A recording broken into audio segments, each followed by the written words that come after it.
Ganyan po magawa ng kalubang.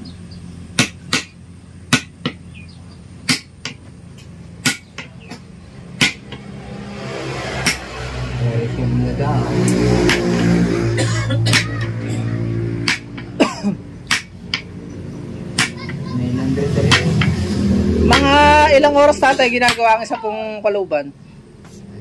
Conforme sa Yang ganyan. conforme sa kahoy eh. Pag matigas pa iba. Pero kalimitan pa mga ilang oras? Pero pag mga lawan lang kaya sa kuya. 10 isang oras? Hindi. Maghapon. Maghapon. 10 maghapon, 8 oras.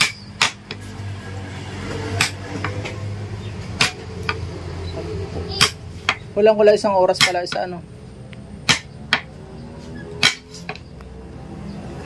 Ang galing, ito po yung kakaluban ano.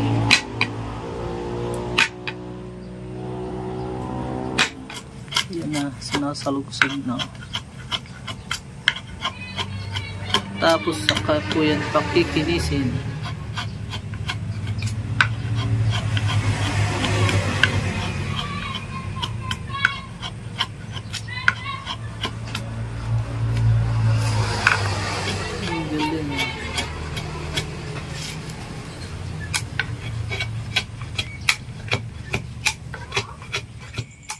Ito na po yung nagawa ni tatay na iba't ibang kaluban. Oh.